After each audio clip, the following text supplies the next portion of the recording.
हमारी आज की कहानी का शीर्षक है वह अजनबी वरुण और इसकी लेखिका किरण जी हैं। सड़क पर कोई रिक्शा ऑटो नजर नहीं आ रहा था। उससे और भी गुस्सा आने लगा। आज स्कूटी को भी खराब होना था। पानी की बोतल भी नहीं लाई। प्यास से गला सूख रहा है। बड़बड़ करती हुई वह चली जा रही थी, तभी एक मोटरसाइकिल उसके पास आकर रुकी। मैडम, कहाँ जाना है आपको? चलिए मैं छोड़ देता हूँ। एक तो भरी दोपहर, ऊपर से कोई आ जा नहीं रहा था और उस आदमी ने अपना चेहरा हेलमेट से ढका हुआ था। जिया डर गई। नहीं नहीं, मुझे कहीं नहीं जाना है भाई साहब, आप जाओ।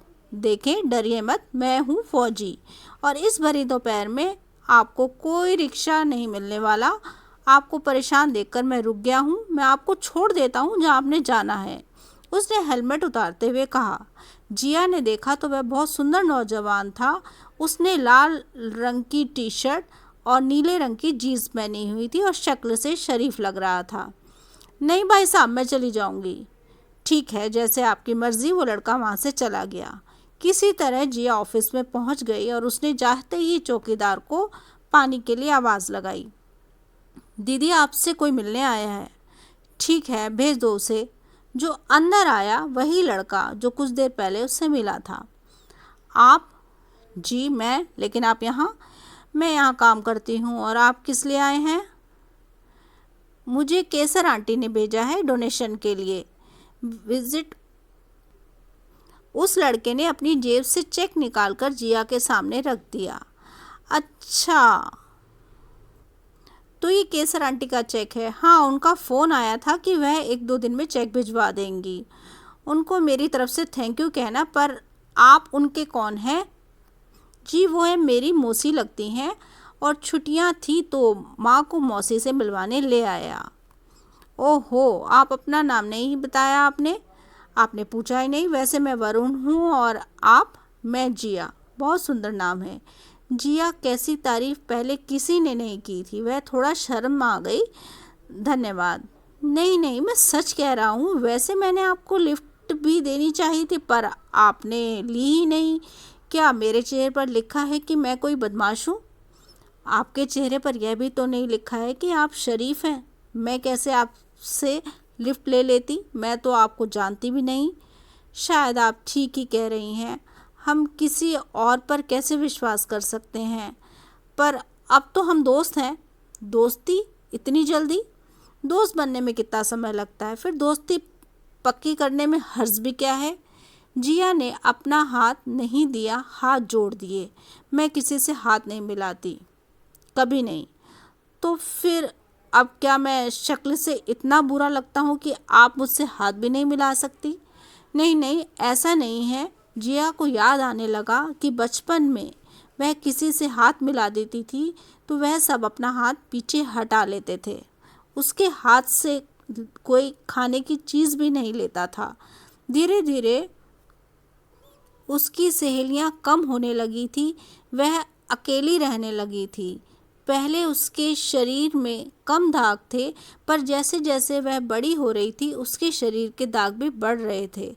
यह तो अच्छा था कि उसके चेहरे पर कोई दाग नहीं था, वरना वह घर से नहीं निकल सकती थी, क्योंकि वह एक बहुत ही इमोशनल लड़की थी। क्या सोच रही हैं मैडम? आपने अगर घर वापस जाना है तो बंदा हाजिर है, आपको घर छोड़ देता हूँ। वरुण ने उसके सोच पर रोक लगा दी थी। नहीं, आप जाइए, मुझे अभी समय लगेगा। मैं आपका इंतज़ार कर सकता हूँ। थोड़ी देर घूम लेता हूँ, फिर आपको ले जाऊँगा। वरुण किसी भी तरह उसका पीछा नहीं छोड़ रहा था। अब जिया को गुस्सा आने लगा था। एक बार कह दिया है ना कि मुझसे समय लगेगा। ठीक है, चलता हूँ, गुस्सा मत होइए। दरअसल मैं यहाँ किसी को नहीं जानता हूँ, इसलिए आपसे दोस्ती करना चाहता था। अगर आप गुस्सा हो रही हैं तो मैं चला जाता हूँ। शायद तुमने मेरा हाथ नहीं देखा, वरना तुम्हें मुझसे बात करना पसंद नहीं करते, जिया ने मन में सोचा। दूसरे दिन सुबह जब जिया दफ्तर जाने के लिए निकली तो वरुण पहले से ही वहाँ खड़ा था। आज आपकी स्कूटी ठीक हो गई? जी। आज तो मेरा लिफ्ट देने का मौका बिल्कुल ख़त्म हो गया। यह सुनकर जिया हंस पड़ी। आपकी हंसी कितनी अच्छी है। आप हंसने में इतनी कंजूसी क्यों करती हैं? यह सुनकर जिया उदास हो गई। अरे मैं आपको उदास नहीं करना चाहता था, आप जाइए। सारा दिन जिया के कानों में वरुण की आवाज़ गूंज रही थी। न चाहते हुए भी उसके होठों पर मुस्कान आ जाती थी। शाम को जब वह वापस आई तो वरुण उसका इंतजार कर रहा था। आज देर नहीं कर दी आपने? वरुण जैसे उससे बातें करने का मौका ढूंढ रहा था।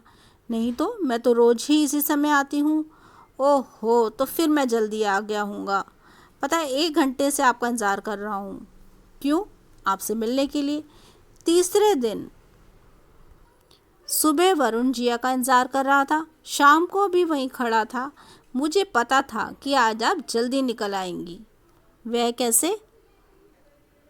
बस मेरे दिल ने कहा जल्दी चले जाओ, मैं जल्दी आ गया।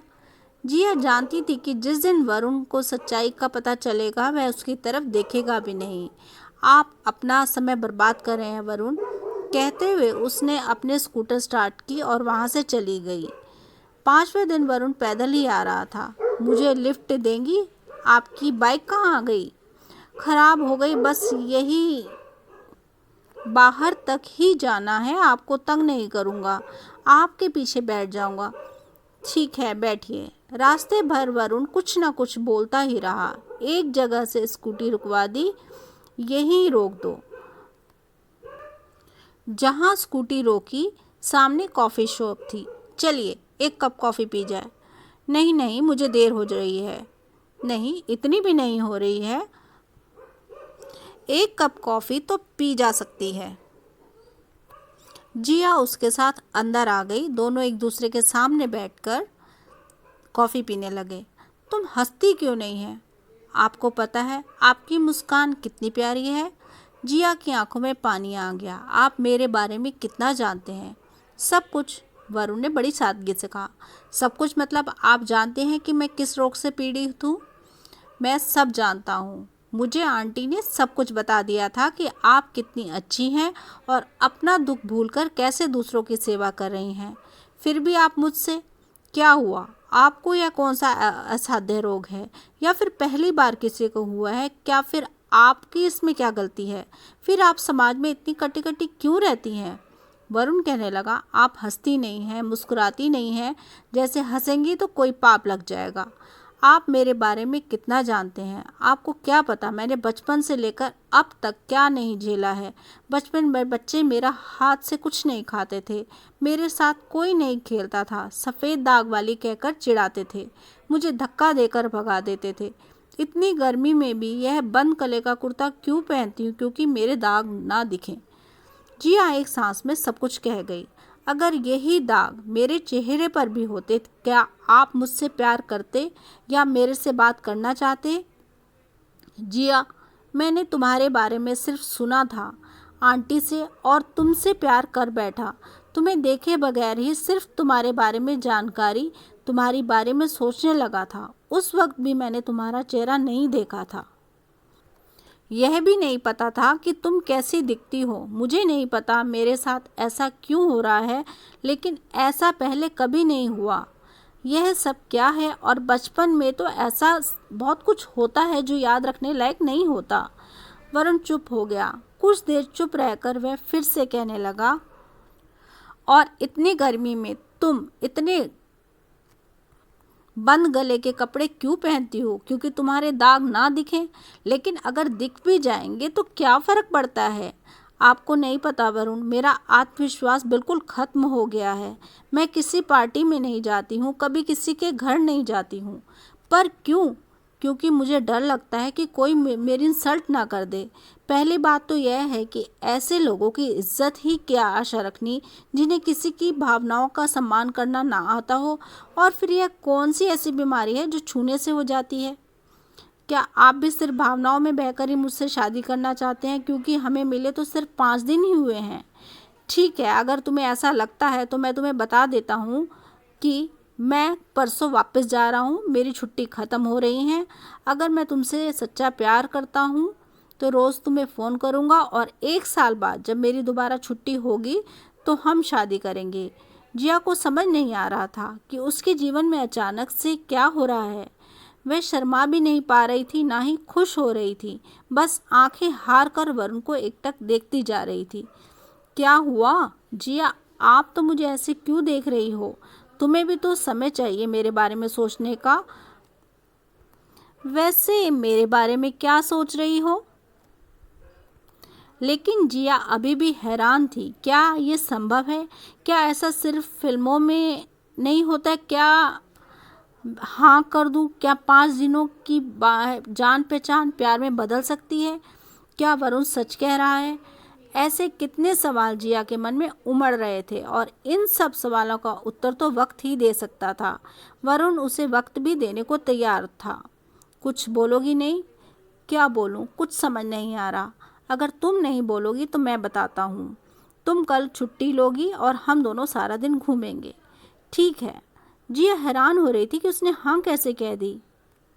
छठा दिन भी ऐसे ही बीत गया। 7वें दिन भर उनके जाने का समय आ गया।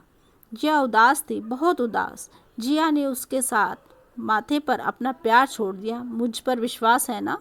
जिया ने अपना सिर हिला दिया, अपने से भी ज़्यादा। फिर मैं आसानी से जा सकता हूँ। वरुण चला गया।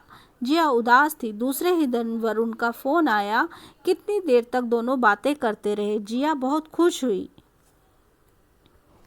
उसके पैर ज़मीन पर नहीं पड़ रहे थे। ऐसे ही 6 महीने बीत गए, पर उनका रोज़ फ़ोन आता था। जिया के दिन सोने के और रातें चांदी की हो गई थी। उसने पहली बार अपने सपने देखने शुरू किए थे।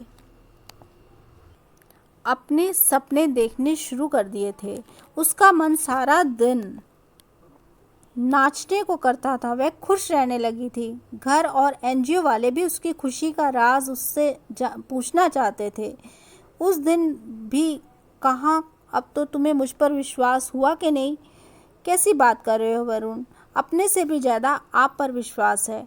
तो मैं माँ को तुम्हारे घर भेजूँ? जोर से बोलो, मुझे सुना नहीं पड़ रहा है। वरुण, माँ को मेरे बारे में पता है ना? कोई आपत्ति तो नहीं है? कैसी बातें कर रही हो जिया? उन्हें क्या आपत्ति होगी? शादी मुझे करनी है और शायद मैंने तुम्हें कभी नहीं बताया होगा कि मेरी नानी ने भी यही दर्द सहा है। नहीं, मुझे नहीं पता, लेकिन अब मैं समझ सकती हूँ कि तुम मुझसे कैसे प्यार कर बैठे। जिया शरारत से बोलने लगी थी। ठीक है, मेरा मजाक मत बनाओ।